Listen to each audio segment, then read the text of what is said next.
What was that? Gee, Sleepy Joe, that's Freddy Fazbear. That sound means he's getting closer to the office. Why can't we just leave this pizza place? Can't we just get some ice cream? Because, Joe, that's the whole point of the game. You can't leave. That's what makes it scary. Guys, can you keep it down? I'm trying to concentrate. Geez, Matt Pat, you're using a lot of power. You wouldn't last 1 minute playing 2020 mode, which I totally beat on my first try, by the way. Donald, you're so full of it, you probably died during the night one phone call. But Matt Pat, you should be checking cams more to make sure Foxy stays in Pirates Cove. Mr. President, you might know about foreign policy, but Five Nights at Freddy's, it's kind of my territory. Sit back, watch how the master does it.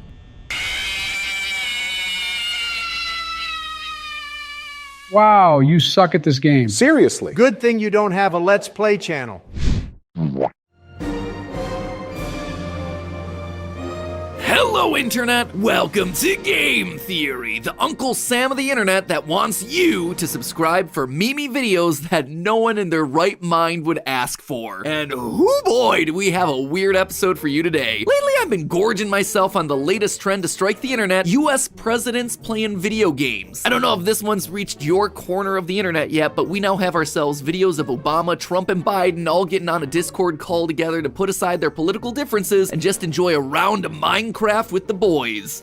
Kinda. Obviously, these aren't real presidents checking their KD ratios. Instead, these are creators taking voice clips of previous presidents and feeding them into AI text-to-speech software and AI voice filters so they can then make the president say whatever they want him to say. So naturally, the internet did the only logical thing you would do with that sort of power. They turned them into gamers. They've played Mario Party, they've debated Smash tier lists, they've even argued about the FNAF timeline. Obviously, Elizabeth Afton died before Five Nights at Freddy's 4. Why else would her bedroom be empty? She's dead, Joe. Donald, that makes zero sense. Just because Elizabeth's bedroom is empty does not mean that she's dead. This is kind of making me regret not inviting President Biden to our recent live FNAF talk back. Would have loved to hear his thoughts on the recent ID's fantasy video. Anyway, my recommended tab has been filled to the brim of my Abe Lincoln stovepipe hat with this sort of stuff. And personally, I am all about it. And after losing days of my life to binging these videos, naturally that dumb side of my theory brain started to kick into gear, and I couldn't help but wonder, what if the real presidents actually played these games? And more importantly, who would actually be the best? And I'm not just talking about the modern three that we see kicking around these videos, I'm talking about all the presidents, all 45 of the past US executives in chief. And for those of you heading down to the comments right now to say that Biden is the 46th president, clearly you've forgotten about President Cleveland, who was elected to 2 non-consecutive terms, thereby making him both our 22nd and 24th president. Thus, Biden is only the 45th person to ever be US president. That is the first of many little history nuggets that we'll be exploring in this episode, dear theorists, so let's fire up our time machines, hop onto the Discord with the boys, and whip out those gamer headsets. It's time to inaugurate our first ever Gamer-in-Chief. So, to start off with, how exactly are we gonna settle this one? Almost all of our presidents were born way before the invention of TVs and computers, let alone video games. In fact, only Barack Obama was born after the creation of the first video game, and this is what that one looked like.